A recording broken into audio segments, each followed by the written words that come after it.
avait lu le... On n'est pas au 16 ? Ici, c'est quand? Je sais pas.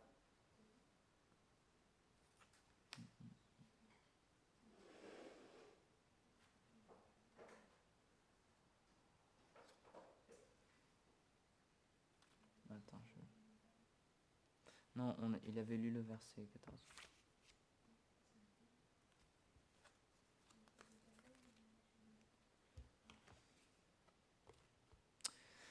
Donc, premier chant du Srimad Bhagavatam, chapitre 5, verset 15. Om Namo Bhagavate Vasudevaya. Om Namo Bhagavate Vasudevaya. Om Namo Bhagavate Vasudevaya. Om Namo Bhagavate Vasudevaya. Om Namo Bhagavate Vasudevaya. Om Namo Bhagavate Vasudevaya.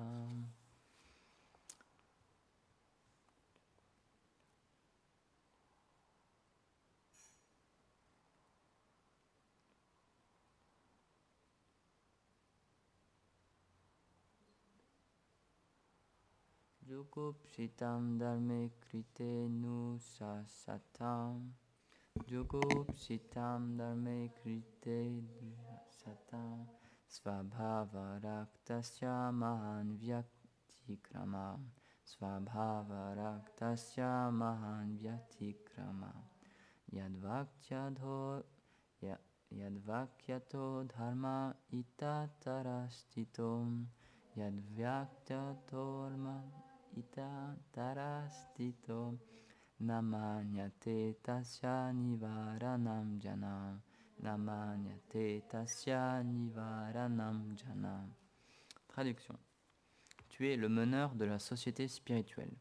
Les devoirs que tu as prescrits pour la communauté socio-religieuse appartiennent davantage à l'action intéressée et ne sont pas approuvés par ceux qui ont une attitude dévotionnelle spontanée envers le Seigneur suprême. Les hommes attachés à l'action intéressée, qui accomplissent ces devoirs, ne sont pas conscients des effets néfastes de ces actes intéressés, même si tu as affirmé que la vraie religion consiste à ne pas les effectuer. Commentaire. Srila Vishwanath Chakravarti Thakur cite Narada. Ceci est vrai, comme le dit Vidura. Afin que les gens acceptent l'adoration du Seigneur, Dharma Krite, tu as enseigné ce qui est condamnable, l'action intéressée. Une grande perturbation est alors apparue pour les gens matérialistes qui sont attachés à se réjouir des objets des sens. Tout cela parce que tu as enseigné un dharma matériel. Mais bien que ton intention fût de les aider, tu les as défavorisés. Comment ? Les hommes qui ont des désirs matériels ont établi que ce que tu avais enseigné est la voie correcte. Sur cette base, ils pensent qu'offrir de la viande aux demi-dieux et aux ancêtres n'est pas une faute. Ils ne peuvent pas abandonner cette voie et comprendre ce qui doit être fait. Ils pensent même que la déclaration du Seigneur dans la Bhagavad Gita 18.66, Sarva dharmam parityaja mamekam sharanam vraja, c'est-à-dire laisse là toutes ces formes de religion et simplement abandonne-toi à moi, ne fait pas partie de la voie de l'action intéressée que tu as tracée. Om Gyana Timirandasya Gyananjala Shalakaya Chakshurun Militam Yena Tasmai Shri Gurave Namaha. Jaya Shri Krishna Chaitanya Prabhu Nityananda Shri Advaita Gadadhar Shri Vasari Gaura Bhakta Vrinda. Hare Krishna Krishna Krishna Hare Hare, Hare Rama Rama Rama Hare Hare. Vanchakalpatarubhyascha kripa sindhubhya cha patitanam pavanebhyo vaishnavebhyo namo namaha. Namah Vishnu Padaya Krishna Prestaya Bhutale Srimate Bhaktivedanta Swami Namine. Namaste Sarasvati Deve Gauravani Pracharine Nirvishesha Shunyavadi Paschatya Deshatarine. Du coup, on continue le Srimad Bhagavatam. Donc, c'est toujours Narada Muni qui parle et qui explique à Vyasadeva pourquoi Vyasadeva n'est pas satisfait dans son cœur. Qu'est-ce qui manque? Qu'est-ce qu'il n'a pas fait ou qu'est-ce qu'il a mal fait? Du coup, là, il est encore un petit peu plus précis. Et donc, il lui explique, tu es le meneur de la société spirituelle. Et en ce sens, c'est lui qui doit... Et c'est normal, les personnes suivent les leaders. Il y a un verset dans la Bhagavad Gita qui explique ça aussi. Krishna, il explique à Arjuna, la majorité des hommes suivent les grandes âmes, les grandes personnalités. C'est une caractéristique qu'on a tous en nous, de trouver un leader, quelqu'un en qui on a confiance, et de suivre ses instructions, ou alors sa manière de vivre, l'exemple qu'il donne. Et donc là, le rôle de Vyasadeva, ça a été d'écrire des textes spirituels, mais malheureusement, c'est pour un divertissement évidemment, mais Narada Muni lui explique, tu l'as pas fait d'une bonne manière vraiment. Tu as induit en erreur les personnes, les êtres humains, en leur faisant croire que ce qui est le plus important, finalement, c'est le plaisir des sens en fait, les activités socio-religieuses, mais dans le but d'obtenir le plaisir des sens. Et tu n'as pas vraiment expliqué que le plus important, c'est l'adoration du Seigneur suprême, et surtout de retrouver notre relation avec le Seigneur suprême. Il n'a pas assez évoqué les gloires du Seigneur suprême, c'est un point que Narada Muni aussi lui explique. Donc c'est un point vraiment intéressant. Je lisais un petit peu quelques lettres et quelques interviews de Srila Prabhupada où il explique ce point-là aussi justement. Et un jour, il y a un journaliste qui est venu le voir et donc évidemment, il posait très souvent un peu les mêmes questions. Donc ce journaliste, il avait plusieurs questions et ça tournait autour du point, est-ce que votre mouvement est vraiment authentique? Est-ce que la voie spirituelle que vous enseignez est vraiment authentique? Donc il lui posait plusieurs questions et il lui disait, mais est-ce que c'est vous qui avez inventé ce processus de chanter tous les matins un certain nombre de tours, de sermons, etc., faire telle et telle activité, se lever à telle heure, etc. Et donc, Srila Prabhupada lui répondait non, c'est notre succession disciplique. Je n'ai rien inventé, je fais juste que transmettre ce que mes maîtres spirituels et leurs propres maîtres spirituels nous ont donné. Et donc, il dit ceci depuis des temps immémoriaux. Et il cite un verset de la Bhagavad Gita. Enfin, je vais le retrouver comme ça. Au moins que ça sert à quelque chose que j'ai noté tout ça.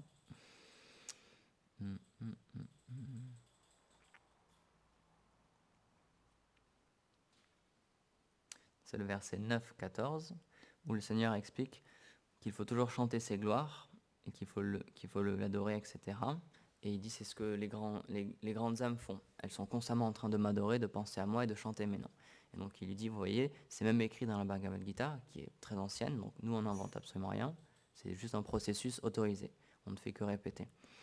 Et ensuite le journaliste, il avait posé une autre question aussi, il lui avait dit, mais parfois on entend les gens dire que c'est un peu comme de la manipulation ce que vous faites, parce que vous dites à des personnes qu'il faut faire ça, qu'il ne faut pas faire ça, etc. Vous dirigez leur vie en fait un petit peu. Et donc Srila Prabhupada, il dit non, pas vraiment. Il dit j'appelle pas ça diriger quelqu'un. Il dit c'est pas on n'essaie pas de contrôler les gens. Alors la personne qui l'a interviewé, il dit bon ben vous appelez ça comment alors? Et du coup Srila Prabhupada, il a pris un très bon exemple. Il a dit regardez, si vous allez voir un médecin et que vous êtes malade, il va vous donner une prescription. Il va vous dire, bah tiens, tu as du diabète, alors il ne faut pas que tu manges tel ou tel aliment. Il ne faut pas que tu manges du sucre, il ne faut pas que tu manges telle ou telle chose. Et cette personne, elle va suivre ce que le médecin va lui dire. Donc à première vue, oui, ce que le médecin a donné, c'est quelque chose de négatif. Il ne faut pas faire ça. C'est une injonction, mais négative. Oui, il est interdit de faire quelque chose. Mais c'est pour le bien de la personne. Ce n'est pas du tout pour empiéter sur sa vie personnelle. Au contraire, c'est pour l'aider à mieux aller en fait. Donc Srila Prabhupada, il prend cet exemple et il explique, nous c'est exactement de la même manière en fait. On donne des instructions mais juste pour aider l'âme en fait, pour nourrir l'âme. Et donc il continue un petit peu à discuter avec le journaliste et donc le journaliste lui dit d'accord, il dit mais est-ce que vous pensez que donc toutes ces activités spirituelles où on essaie plus de se concentrer sur l'aspect spirituel de la vie et plus sur ce qu'il y a dans notre corps, le mental, etc., l'intelligence, et on s'occupe un peu moins du corps. Est-ce que vous pensez que c'est important dans notre société occidentale actuelle? Est-ce que ça a vraiment un rôle à jouer? Et donc Srila Prabhupada, il dit, donc toutes ces instructions, tout ce processus, ça permet de nourrir l'âme, du coup, encore une fois, Et il dit, et ça permet d'élever l'âme et ça permet d'élever l'être humain à une vie plus spirituelle. Donc il dit, c'est la chose pour laquelle les êtres humains sont faits, pour pouvoir réaliser Dieu. Et donc il dit, si vous pensez que... Donc il dit, toutes ces choses-là, elles sont faites pour les êtres humains. C'est la meilleure chose à faire pour les êtres humains, de développer cette vie spirituelle. Et donc il dit, si vous pensez que les sociétés occidentales ne sont pas des êtres humains, il dit, alors ça c'est votre problème, et ça c'est autre chose. Mais il dit, la meilleure chose à faire, et il y a un de ses disciples du coup qui répondait après, il dit, oui, c'est le but de la vie humaine, c'est ça, ça permet de... Le vrai but de la vie humaine, c'est ça. La vraie chose à nourrir dans la vie humaine, c'est ça. Et dans un autre passage, la Prabhupada, il développe ce point encore. Donc il explique que donc, tout ce qui est, comme dans ce verset, tout ce qui est donné dans les Védas, la majorité des choses qui sont données dans les Védas, tous les rituels, la grande majorité, c'est pour obtenir un bienfait matériel. C'est pour obtenir une vie future, ou alors une vie très proche, dans cette vie ou dans une vie prochaine, d'obtenir une meilleure situation matérielle, d'obtenir plus de gratification des sens. Donc il explique par exemple, dans les Védas, c'est expliqué différents moyens dans votre prochaine vie d'atteindre des planètes édéniques. Donc c'est ce qu'on appelle le paradis aussi. Et donc c'est un endroit où les gens vivent très très longtemps, où ils peuvent jouir des sens beaucoup plus que ce que nous on peut faire dans ce monde. Mais si vous regardez bien, ils font la même chose que nous. Ils mangent, ils dorment, ils s'accouplent, et il n'y a pas de différence. Donc ça revient à exactement la même chose. Et en plus, après, on doit revenir sur Terre, et on doit reprendre une vie et recommencer encore. Donc il dit, même toutes ces choses-là qui sont données dans les Védas, ces processus-là, il faut bien comprendre pourquoi ils sont faits. Krishna, il explique le but des Védas est de le connaître. Et c'est exactement ce point-là. Prabhupada, il explique, le but de tous ces sacrifices, au final, c'est d'apprendre à connaître le Seigneur suprême. Ce n'est pas ces sacrifices-là qui sont le but ultime en soi. Et c'est un peu la même chose que Narada Muni il reproche aussi à Vyasadeva. Il lui explique, tu as donné tous ces processus dans les écritures védiques, mais tu n'as pas expliqué que le principal et le but final de toutes ces choses-là, c'est de développer notre relation avec le Seigneur suprême et de comprendre qui il est. Donc Srila Prabhupada, il a beaucoup aussi parlé de ces points-là. Et donc c'est intéressant parce que dans le commentaire, donc il est fait mention de la Bhagavad Gita aussi. Donc Narada Muni, c'est comme si Narada Muni parlait, c'est expliqué. Ils ne peuvent pas abandonner cette voie et comprendre ce qui doit être fait. Ils pensent même que la déclaration du Seigneur dans la Bhagavad Gita, Sarvadharmam Parityaja, donc il faut rejeter toutes ces formes de religion et abandonne-toi seulement à moi. Ils pensent que ça ne fait pas partie de la voie de l'action intéressée que tu as tracée. Et donc Srila Prabhupada, il prend aussi ce verset et il dit le véritable sens de Sarvadharmam Parityaja, c'est justement de défaire tous ces aspects religieux. Il explique dans le service de dévotion, en fait, il n'y a pas d'aspect religieux. Il dit il n'y a pas de rituel. C'est pas du tout ritualistique. Il dit, tout ce qu'on fait, c'est du service de dévotion. Et il dit il y a une différence entre ces deux choses-là. Et donc il dit la majorité des choses qu'il y a dans les Védas, donc tous ces sacrifices qu'il faut accomplir si on veut suivre le Dharma, etc. Il dit tout ça, c'est juste des rituels. Mais le but de ces rituels, c'est de comprendre Dieu. C'est de comprendre que Dieu est une personne. Et ensuite, lui offrir un service de dévotion. Donc il dit, le véritable sens de Sarvadharmam Parityaja, c'est justement de délaisser toutes ces formes de religion, de religiosité, et de simplement devenir son serviteur, et commencer son service de dévotion. J'avais lu aussi une lettre de Srila Prabhupada où il répond à plusieurs questions d'un de ses disciples, et c'est des questions vraiment intéressantes. Il avait 6 ou 7 questions, je sais, même 8 peut-être, je ne sais plus, et donc il répondait point par point. Donc c'est un peu lié à ça aussi. Donc il touche pas mal de points de la philosophie. Donc c'était en 1973. Donc son disciple, il lui demande des clarifications par rapport à l'âme, comment elle est conditionnée, pourquoi elle est conditionnée, etc. Et donc c'est des points vraiment intéressants que je vais vous partager avec vous. Les explications de Srila Prabhupada, c'est vraiment intéressant. Donc la première question de son disciple, non, c'était la première question. Qu'est-ce que ça veut dire d'être une âme conditionnée? Qu'est-ce qu'on entend par âme conditionnée? Ce qu'il faut comprendre, c'est que l'âme, elle est spirituelle, elle restera spirituelle, elle est toujours spirituelle et elle ne peut pas changer. Elle est toujours spirituelle, c'est sa nature d'être spirituelle. Donc il posait cette question pour essayer de comprendre comment ça se fait qu'on dit qu'elle est conditionnée et par quoi elle est conditionnée, comment elle est conditionnée. Donc Srila Prabhupada y répond en quelques lignes. Il dit qu'une âme conditionnée, c'est quelqu'un qui accepte l'illusion pour être la réalité. Et donc ensuite, dans les autres réponses, il développe ce point-là qui est vraiment intéressant. Et donc il dit, quand on dit âme conditionnée, c'est pas l'âme qui est recouverte, parce que l'âme ne peut pas être recouverte, elle est spirituelle, c'est la conscience de l'âme qui est recouverte. L'âme, en fait, puisque sa conscience, elle la projette sur la matière, et elle essaie de devenir maître de la matière, alors là, sa conscience est recouverte, et donc elle oublie qu'elle est une âme spirituelle. Sa conscience s'identifie avec la matière, donc elle pense qu'elle est matière, et elle oublie complètement qu'en fait, elle est spirituelle, et qu'elle n'a rien à voir avec toutes ces choses-là. Et donc, il développe encore un petit peu ce point-là, et je trouve ça vraiment intéressant de dire que, et c'est logique, puisque l'âme, c'est une question qu'on pourrait se poser, si l'âme est spirituelle, comment ça se fait qu'elle peut être recouverte? Gurudev, il répond souvent à cette question dans ses conférences, et il explique que l'âme, elle est infinitésimale, elle est toute petite, et du coup, à cause de cette qualité-là, d'être toute petite, elle a la tendance à être recouverte. Parce qu'il faut comprendre que quand elle est recouverte, c'est qu'elle est recouverte par Maya, qui est aussi une énergie du Seigneur. Donc, puisque le Seigneur est suprêmement puissant, toutes ces énergies le sont aussi, puisqu'elles sont issues de lui. Et donc, quand on essaie de s'identifier en tant que Dieu, c'est-à-dire quand on essaie de penser que la matière est à nous, et surtout quand on essaie de contrôler la matière et d'en être le maître, en fait, ce qui revient à vouloir être Dieu, à vouloir contrôler tout l'environnement qu'on a autour de nous, à ce moment-là, Maya, elle nous recouvre. À ce moment-là, on prend pour réel ce qui n'est qu'une illusion. Et c'est à ce moment-là que l'âme est conditionnée, du coup, qu'elle oublie qu'elle est une âme spirituelle et qu'elle pense « je suis matière et tout ce qui existe, ce n'est que la matière, etc. » Donc c'est un point vraiment intéressant, parce qu'on peut se poser la question, oui, comment ça se fait qu'une âme peut oublier qu'elle est spirituelle? Et donc, Srila Prabhupada, il explique de cette manière-là, quand on projette notre conscience sur la matière, alors, dans un certain sens, on devient matière, dans le sens où on pense qu'on est complètement, qu'il n'y a que ça en fait. On pense qu'on est le corps matériel, que le plus important c'est ça, que la souffrance qu'on expérimente à travers le corps matériel, ou la souffrance qu'on expérimente à travers le mental aussi, on pense que toutes ces choses-là, c'est la seule vérité qui existe. On pense que c'est tout ce qui existe.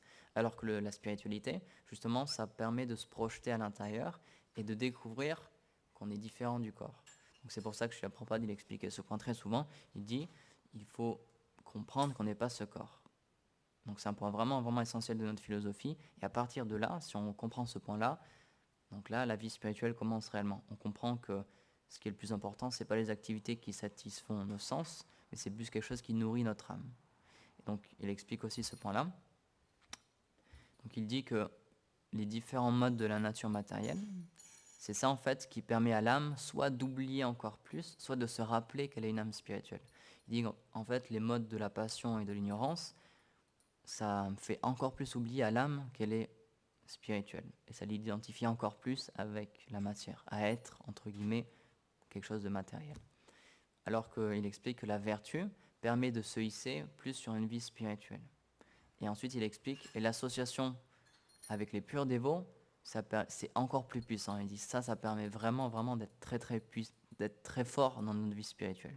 C'est ça qui va vraiment nous permettre de nous identifier encore plus avec notre nature spirituelle.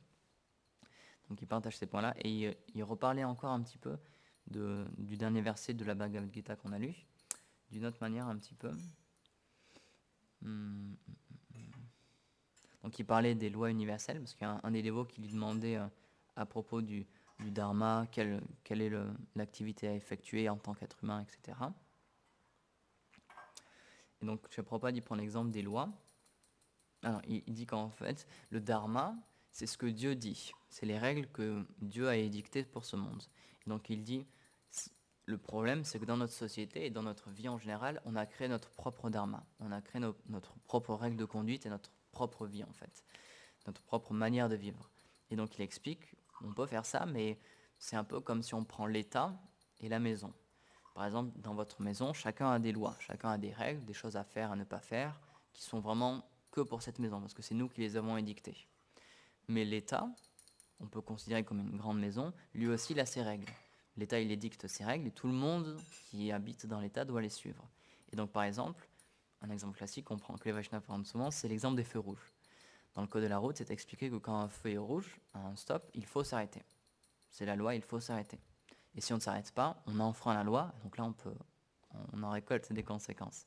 Donc il explique, peut-être que chez vous, vous pouvez vous dire, pour moi les feux rouges, je m'en fiche, je passe quand même.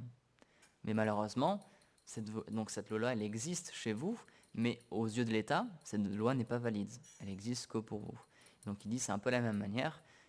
Krishna, il a expliqué le dharma à suivre, il a expliqué en tant qu'être humain ce qu'il faut faire et ce qu'il ne faut pas faire.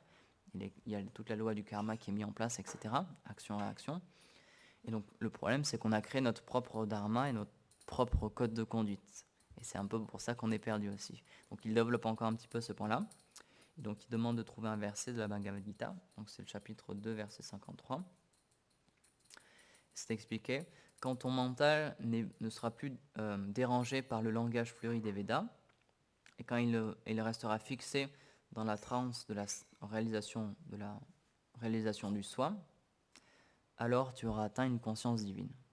Et donc c'est ça le véritable sens de la Bhagavad Gita, et le but de la Bhagavad Gita, c'est de justement se concentrer sur le soi qui est spirituel en fait, et de oublier toutes les contingences matérielles externes. Donc il développe encore un petit peu ce point-là. Et donc il dit, comme on le disait précédemment, toutes les cérémonies rituelles, les cérémonies rituelles des Védas, et en fait c'est considéré comme le langage fleuri des Védas. Donc si on y réfléchit un peu, c'est péjoratif de dire le langage fleuri des Védas.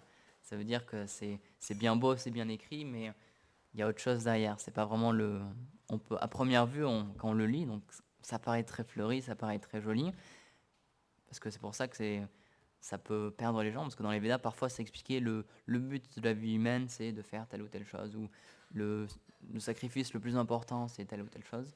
Mais malheureusement, c'est juste un langage fleuri. Et justement, c'est un peu ce que Narada Muni il reproche à Vyasadeva, c'est d'avoir écrit les Védas d'une telle manière qu'on pense que tel ou tel rituel, c'est ce qu'il y a de plus important. Donc c'est en ça que c'est le langage fleuri des Védas. Mais donc ce verset, il explique, et Srila Prabhupada l'explique, c'est pas vraiment ça le but en fait des Védas. C'est un langage fleuri, certes, mais il faut aller au-delà de ce sens premier. Et donc là encore, il cite une fois de plus le verset Sarvadharmam Parityāja, où Krishna explique seulement abandonne-toi à moi.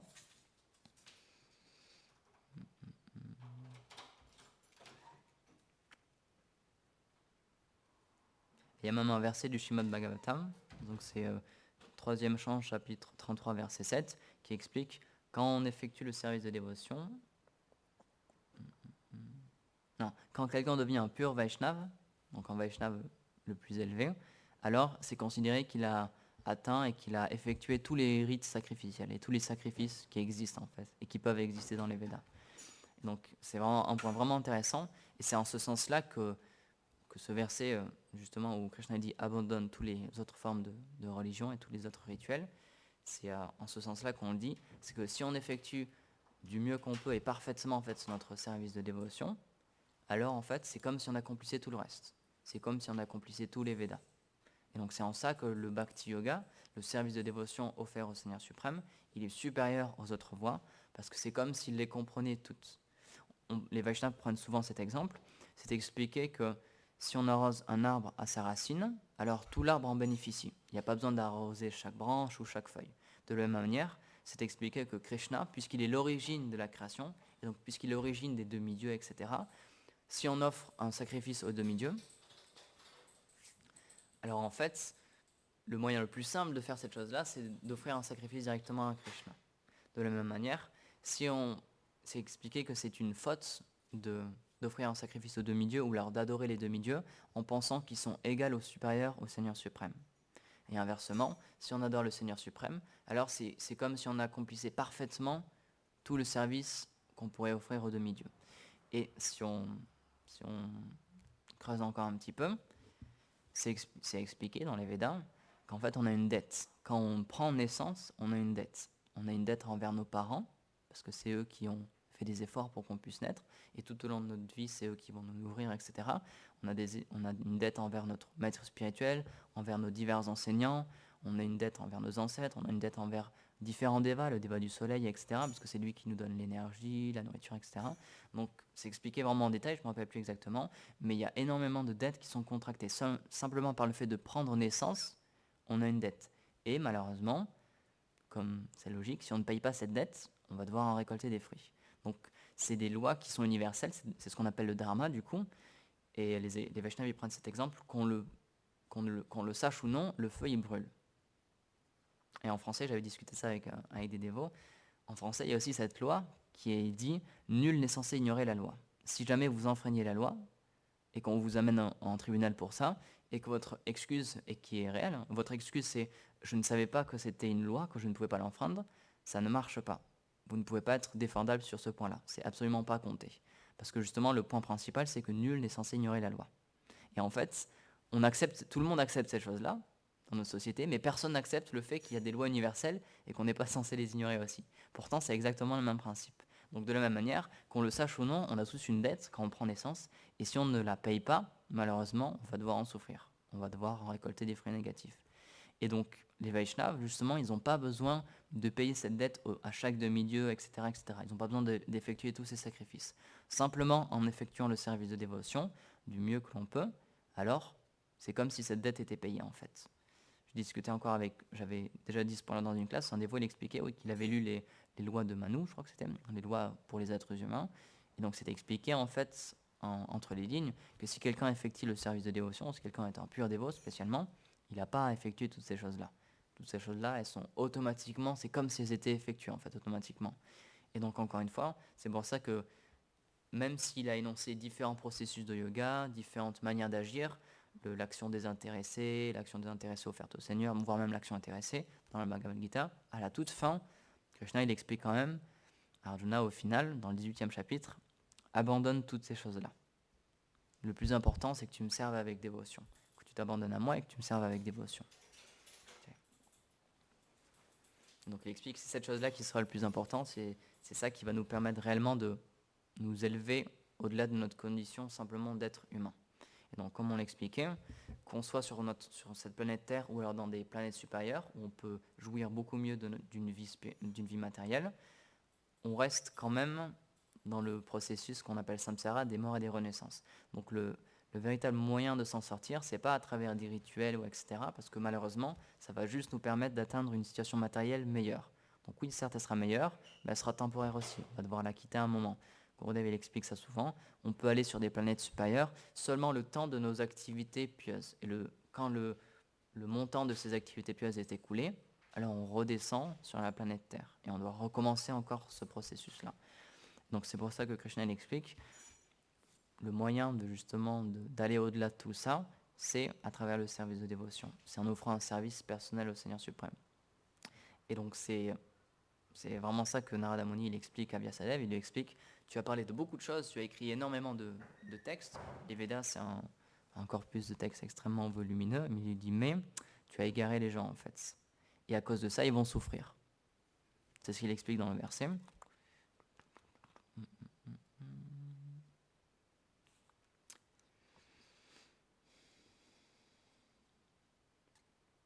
Afin que les gens acceptent l'adoration du Seigneur, tu as enseigné ce qui est condamnable, l'action intéressée. Une grande perturbation est alors apparue pour les gens matérialistes qui sont attachés à se réjouir des objets des sens. Tout cela parce que tu as enseigné un dharma matériel. Et bien que ton intention fût de les aider, tu les as défavorisés. Donc encore une fois, il faut comprendre que c'est tout un scénario qui a été mis en place pour que Narada Muni puisse dire ces choses-là via Vyasadeva et pour que le Bhagavatam soit énoncé. Mais il y a quand même ce point qui est fait, que dans les Védas, malheureusement, ça peut induire en erreur aussi. Si on le lit d'une certaine façon et qu'on oublie que le but des Védas, c'est d'apprendre à connaître Dieu sous sa forme personnelle, alors malheureusement, ça va nous apporter finalement des choses négatives. Et c'est ce qu'on a expliqué. Même si on a accompli des sacrifices, etc., et qu'on jouit d'une meilleure position, tout d'abord, elle sera juste temporaire et on va devoir retomber sur une vie inférieure au bout d'un moment. Et en plus, malheureusement, avec la loi du karma, toute action qu'on fait a une réaction. Donc toute action qu'on entreprend dans ce monde, malheureusement, ça cause des problèmes et ça cause de la souffrance aux autres êtres vivants. Par exemple, je vous expliquais que quand on respire, malheureusement, on tue des entités microscopiques aussi. Ou alors quand on mange, on tue des entités vivantes aussi, puisque l'âme est présente dans chaque chose. Donc, même pour se nourrir, simplement, on effectue des activités néfastes. Donc, si quelqu'un il essaie d'accomplir des sacrifices pour obtenir une meilleure destination, peut-être qu'il l'atteindra, mais dans le processus, pour atteindre cette chose-là, dans sa vie courante de tous les jours, et c'est normal, c'est mécanique, il va causer énormément de souffrance à tout le monde autour de lui. Donc, c'est pour ça que Krishna il explique vraiment le yoga par excellence, le véritable yoga, celui qui est transcendantal, qui est vraiment spirituel, c'est le Bhakti Yoga, c'est d'offrir un service au Seigneur suprême. Et quand on offre un service au Seigneur suprême, tout ce qu'on utilise dans cette adoration, dans ce service, tout ce qu'on entreprend et tout ce qu'on crée en fait dans ce processus-là, il n'y a plus de péché en fait. Tous les péchés en sont sortis.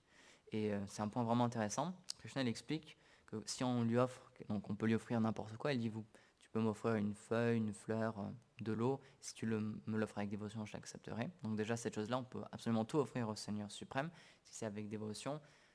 Donc évidemment, il y a certaines choses qu'on ne peut pas lui offrir à manger, comme des animaux, etc., parce qu'il n'accepte pas qu'on fasse souffrir ces êtres-là pour lui. Mais c'est expliqué qu'on peut simplement lui offrir juste en ayant ce désir dans notre cœur. Si on prend une fleur et qu'on dit « je la prends pour toi », alors à ce moment-là, on ne créera pas de réaction karmique. Donc c'est un point dont j'avais déjà parlé dans une autre classe. On peut faire les mêmes activités, mais selon notre conscience, ça aura deux impacts différents dans notre vie. Par exemple, on peut faire pousser des fleurs, on peut les cueillir pour faire une guirlande pour le Seigneur et offrir au Seigneur. Et donc dans ce cas-là, tout ce qu'on a fait dans le processus, il n'y aura pas d'action négative. Dans le fait de faire pousser une fleur, de la couper, etc., il n'y aura pas d'action négative. Et au contraire, l'âme spirituelle qui est dans la fleur, qui est une entité vivante, elle pourra bénéficier d'une meilleure vie dans sa vie future parce qu'elle a été offerte au Seigneur. Donc elle prend part au service de dévotion aussi. Mais si une personne fait exactement la même chose, qu'il a un jardin, qu'il fait pousser des fleurs, mais qu'il les coupe ou alors qu'il les fait pousser juste pour son propre plaisir, malheureusement, il a un impact négatif sur la vie d'une autre entité vivante, donc il va devoir en payer les conséquences. Donc s'il y a c'est assez complexe en fait quand on regarde en détail, et donc c'est pour ça que Narada Muni lui explique, au final tu as égaré les gens et tu vas les faire souffrir en fait. Même si ton intention c'était de les aider, tu les as fait souffrir. Donc évidemment il est un peu dur avec lui, et encore une fois c'est pour que le Srimad Bhagavatam soit expliqué. Mais quand même le point principal c'est ça, c'est que il faut vraiment offrir un service au Seigneur suprême, et c'est seulement avec cette action-là qu'on va pouvoir ne pas laisser de traces dans ce monde, qu'on va pouvoir avoir une vie qui est vraiment pure. De la même manière, c'est expliqué qu'il y a trois influences matérielles, donc la passion, l'ignorance et la vertu, comme on a expliqué avant, et il y a quelque chose qui est au-delà de ça, c'est la pure vertu. Et donc, comme je l'avais expliqué, Srila Prabhupada explique, il faut être situé dans la vertu pour pouvoir vraiment que notre âme, petit à petit, elle se reconnecte avec sa nature spirituelle, pour qu'elle comprenne qu'elle est une âme spirituelle. Il explique les deux autres influences, la passion et l'ignorance, ça nous fait oublier encore plus qu'on est une âme spirituelle, mais la vertu, ça permet petit à petit de se rappeler qu'on est une âme spirituelle, mais le but, c'est d'atteindre la pure vertu. Quelqu'un qui est situé 100% dans la vertu matérielle, malheureusement, c'est pas un transcendentaliste, c'est pas une âme purement éveillée. C'est bien, c'est une base en fait, pour pouvoir construire et pour pouvoir pratiquer le service de dévotion. Donc c'est pour ça que c'est quand même très important. Dans notre vie de tous les jours aussi, on essaie d'être au maximum possible sous l'influence de la vertu matérielle, parce que c'est ce qui nous permet d'éveiller le plus facilement notre vie spirituelle. Mais ce qu'on doit viser quand même, c'est la pure vertu.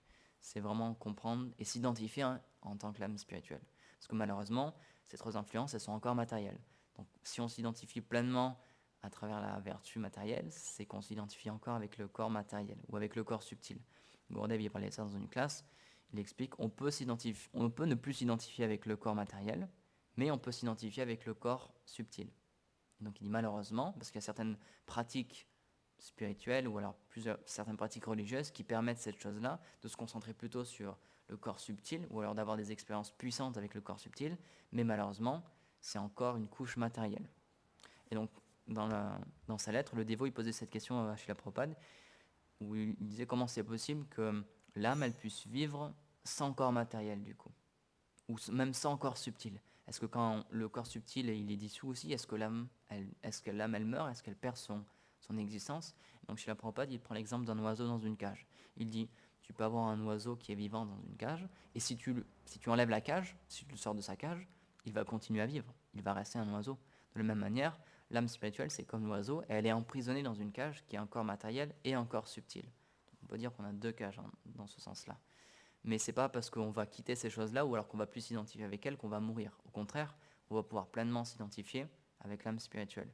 Donc c'est pour ça que une des bases aussi de la Bhagavad Gita, c'est de comprendre qu'on n'est pas ce corps, et aussi qu'on n'est pas ce corps subtil, que ce sont juste des choses qui nous recouvrent, c'est comme des couches temporaires, mais ça nous pousse à comprendre que le plus important, et ce qu'on est réellement, c'est l'âme spirituelle qui est supérieur à toutes ces choses-là.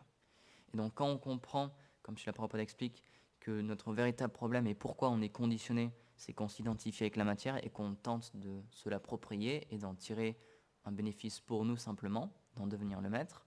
À l'inversement, si on essaie de se détacher de la matière et comprendre qu'elle est différente de nous et comprendre que notre réelle nature n'a rien à voir avec les choses de ce monde, avec les choses matérielles ou avec notre corps matériel ou subtil, alors là, petit à petit, on va pouvoir développer notre conscience spirituelle et on va pouvoir comprendre qu'on est différent du corps subtil. Et alors là, on va pouvoir s'établir dans la pure conscience et dans la pure vertu. Et donc, je vais terminer sur ce point-là. C'est aussi un peu ce qui était expliqué dans ce que Srila Prabhupada disait et dans le verset du Bhagavatam. Le but, c'est vraiment de s'élever au-delà de toutes ces couches-là et de toutes ces choses matérielles. Donc, il peut y avoir ce piège, c'est ce qu'on appelle la voie du Gyan aussi. Il peut y avoir ce piège de cultiver la connaissance spirituelle, mais seulement dans un but matériel encore. Ou alors de s'identifier avec simplement à être un grand érudit. Par exemple, on avait lu ça il y a quelques temps, où c'est expliqué que même si on connaît parfaitement la grammaire sanscrite ou qu'on connaît parfaitement les Védas, ça ne fait pas de nous quelqu'un de transcendantal. Ça ne fait pas de nous quelqu'un de purement spirituel. Ça ne nous élève pas spirituellement. Et donc, même chez la Prabhupada, je ne l'ai pas lu, mais dans cet article, dans sa conférence, il parle aussi justement des Smarta Brahmana, où il explique qu'ils ne peuvent pas comprendre ces choses-là. Ils ne peuvent pas comprendre que les rituels, en fait, et toutes ces choses-là, c'est pas le but principal, et que quelqu'un qui effectue le service de dévotion, il est situé au-delà de tout ça. Il est supérieur même à toutes ces choses-là. Et donc c'est vraiment le point que Krishna il a donné à Arjuna à la fin de la Gita, où il explique, oublie tous ces aspects religieux, toutes ces formes de religiosité, et simplement effectue le service de dévotion, abandonne-toi à moi. Et à travers cette chose-là, alors là, petit à petit, on va pouvoir réellement se reconnecter avec notre identité spirituelle. Parce que toutes les autres choses qui sont prescrites dans les Védas, malheureusement, c'est pas forcément que ça va nous aider à développer cette conscience spirituelle. Au mieux, ça va nous permettre de développer la vertu, ce qui est bien, ce qui est une base, mais il faut quand même avoir l'association des dévots qui, eux, ont déjà conscience de leur identité spirituelle. Donc c'est pour ça que Srila Prabhupada explique, la vertu spirituelle c'est bien, ça permet de petit à petit se reconnecter avec l'âme et avec notre compréhension qu'on est une âme spirituelle.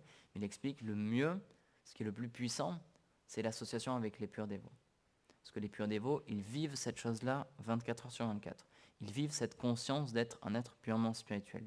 Ils ne sont pas du tout identifiés avec le corps matériel. Ils comprennent vraiment qu'ils en sont complètement différents, qu'ils en sont séparés.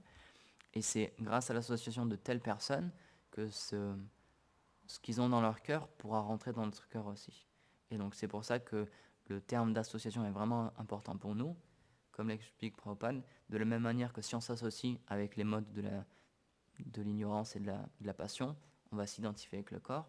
Si on s'associe avec des purs dévots, alors là, on va pouvoir s'identifier à autre chose. On va pouvoir s'identifier avec l'âme spirituelle.